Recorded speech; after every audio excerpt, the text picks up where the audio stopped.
For this skills task, you're going to create and 3D print a whistle. First of all, you're going to design a whistle following the instructions given to you, and then you're going to modify that whistle into your own original and 3D print that one. So the instruction sheet attached to DayMap shows you the information required to make the whistle to a standard size. And when you 3D print, you will 3D print it in two parts. One will be one side attached to the main body, and then there will be a separate side. And the reason we print these as two parts is that if we were to print this whistle as a completed and total part, what happens is on the inside where it is hollow, the 3D printer needs to print support material so that this part of the hole is supported. So if I just find this whole part here a second, number 5, and just turn the visibility of that off, you can see the inside of the whistle is hollow in order to make it function. Okay, so in order to print this side, it gets filled up with all these little support mechanisms, and those support parts are also inside of this mouthpiece. We have to scrape them out, and that's difficult to do, and it impacts the actual function of the whistle. So we print it in two different parts. So the part that is the separate side, you're going to design some sort of individual logo or something on it so that it identifies as your whistle. So if we have a look at the worksheet, the sizes are here, and the one that you print will be slightly different to this. This is the standard one. You're going to modify it to make it look individual. The total length of the whistle is 60. The outside diameter is 32. The inside diameter is 25. Now when you try and dimension this in Inventor, it won't allow you to put a dimension for the full length. So we have to do a little bit of maths to calculate that this length here is 44.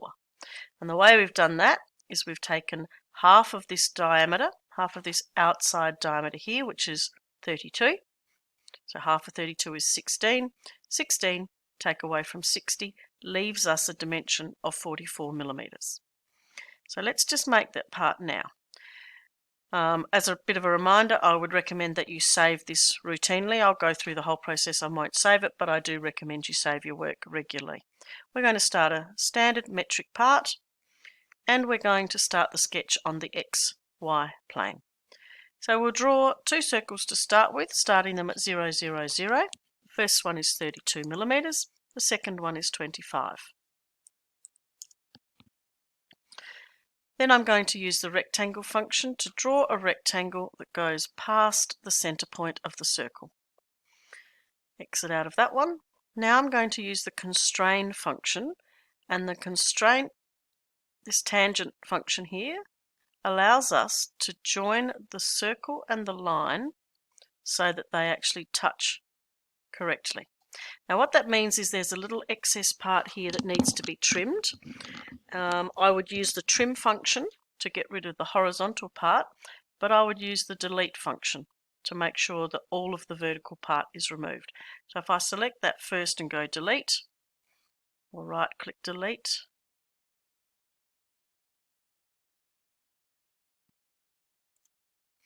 and then trim this little section and anything else that is required to create this outside shape.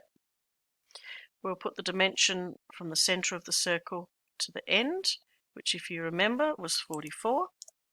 I'll just show you what I was talking about before. Even if I pick here and the outside of that circle, it won't allow me to put the full length. The next dimension we need to just quickly put on there is the size of this mouthpiece, which is 12. And I will force that part to be horizontal. Okay. So now all we're going to do, following our instructions, is we're going to extrude it to a distance of 15 millimeters. So finish the sketch either up here or right click on the work plane and go Finish 2D Sketch. We'll go to Extrude, select this part, not the central circle, and we'll change it to 15 millimeters. At this point I'd probably save the work if I were you. We're now going to start a new sketch on this surface so that we can create the mouthpiece slot. So that's this part here. Don't worry about this line, that's part of the next process. So again, I'll use the rectangle function to draw a rectangle, nice little slot that goes past the center there, and I'll add the dimensions in. So the dimension is from the top to the start of this slot is 5 millimeters, and the size of this slot is 1.5. Now we could trim these little parts here because we're going to cut a slot out of here, but we don't need to. We can just finish the sketch, extrude cut. Make sure you very carefully select that inside slot, otherwise you'll end up picking the whole body and it just deletes the whole thing. So when you do your extrude cut, zoom in and carefully pick the slot. You can see that that's worked there. We're going to start a new sketch here. And the next part we're working on is this little air slot here. So to do that, I'm going to use the line function. I'm going to draw a line from this point, vertical, straight up. Then I'm going to draw another line. So right click, create line again, lined up with this center point. So if I hover over here, you should see a little green dot, which is the end of the line and where the circle join. Just draw an angled line, right click OK, and add a dimension from the horizontal top line to that angled line, and we would like that to be 60 degrees. So now what we need to do is trim all of these excess lines, otherwise the extrusion won't cut properly. So we trim that one, trim this one, and trim that. So we're just left with these two lines. Now if we finish the sketch and go to Extrude Cut, we should be able to select that little section. So as I hover backwards and forwards, you can see that picking that one up allows me to select that mouth slot there. So again, I'd save the work. It's very good practice to change the names of these extrusions in the browser. So if I right click and go to Properties, I can change that main part there to the body. Remember, it's all in capital letters. And then what I might do, whoops, I didn't press OK on that. This one, right click Properties, might call that the mouthpiece or the air slot or something like that. You pick the name, it doesn't really matter. And then the extrusion 3 would give that a sensible name. What I'm going to show you now is how to create the side on this part.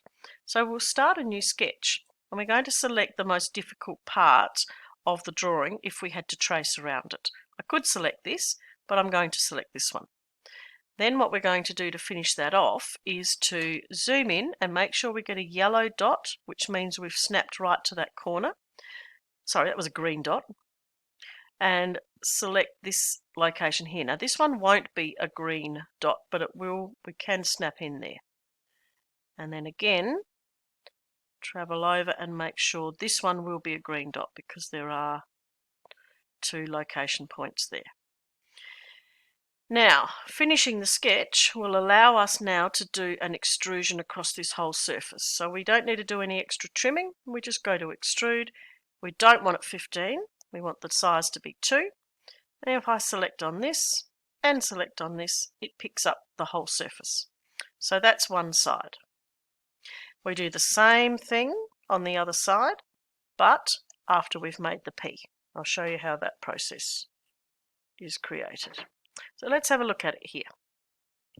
There's no set specific location for this. However, it needs to be set up in a way that we can poke something down inside the whistle and snap off this little P with its little stem. So there's a 1 millimeter circle. We extrude it 2 millimeters. That's that little inside bit. Then on top of that, we create an 8 millimeter circle and we put a fillet on both ends, creating a round part. So I'll show you how to do that. We're going to start a new sketch on the inside bottom of the whistle. we'll draw a small little, I think it was 1 millimeter circle, and we'll finish the sketch. So we can go finish sketch down here, or we can use the big green tick up here. Both do the same thing. I'm going to zoom in a little bit and extrude a stem 2 millimeters, which happens to be what we extruded the side to. Then we do a new sketch on top of that surface. Add a circle located at the middle of our previous circle, and we're going to make that one 8 millimeters.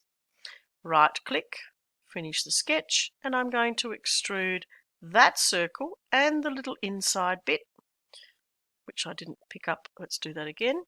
The outside circle and the little inside bit so that it's solid. And this time we're going to extrude that 8. So it's an 8 by 8, which now allows us to put a fillet onto the top and bottom surfaces.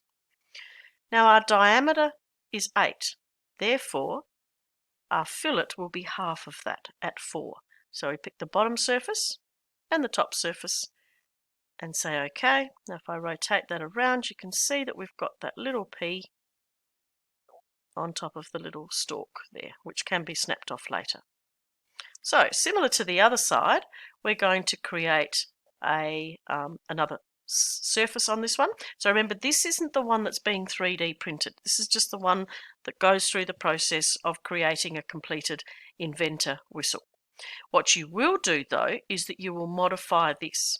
So I would save this part as your whistle body so that you can come back later and modify it, so that you've got a couple of different files. So save this as a file, and then we'll put the extra side on, and then you can save this as your completed whistle.